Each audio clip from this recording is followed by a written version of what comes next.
ইচ্ছে ডানায় এখন শোনাবো কবিগুরু রবীন্দ্রনাথ ঠাকুরের মজার কবিতা মাকাল, কণ্ঠে কৌস্তব সরকার।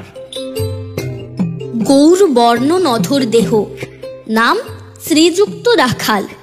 জন্ম তাহার হয়েছিল সেই যে বছর আকাল।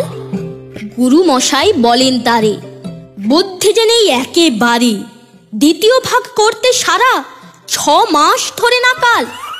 রেগে মেগে বলেন, বাঁদর, নাম দিনু তোর মাকাল। নামটা শুনে ভাবলে প্রথম বাঁকিয়ে যুগল ভুরু, তারপর সে বাড়ি এসে নৃত্য করলে শুরু। হঠাৎ ছেলের মাতন দেখি সবাই তাকে শুধায়, এ কি? সকলকে সে জানিয়ে দিল, নাম দিয়েছেন গুরু। নতুন নামের উৎসাহে তার বক্ষ দুরু দুরু। কোলেরও পরে বসিয়ে দাদা বললে কানে কানে, গুরু মশাই গাল দিয়েছেন, বুঝিস নে তার মানে?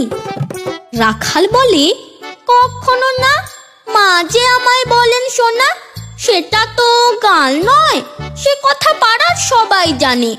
আচ্ছা, তোমায় দেখিয়ে দেব, চলো তো ওইখানে। টেনে নিয়ে গেল তাকে পুকুর পাড়ের কাছে। বেড়ার উপরে লতায় যে থা মাকাল ফলে আছে। বললে, দাদা সত্যি বলো, শোনার যে মন্দ হলো, তুমি শেষে বলতে কি চাও? গাল ফলেছে গাছে, মাকাল আমি। বলে রাখাল 2 হাত তুলে নাচে। দোয়াত কলম নিয়ে ছোটে খেলতে নাহি চায়। লেখা পড়ায় মন দেখে মা অবাক হয়ে যায়।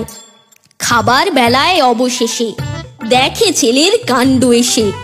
মেঝের উপরে ঝুঁকে পড়ে খাতার পাতাটায় লাইন টেনে লিখছে শুধু মাকাল চন্দ্র।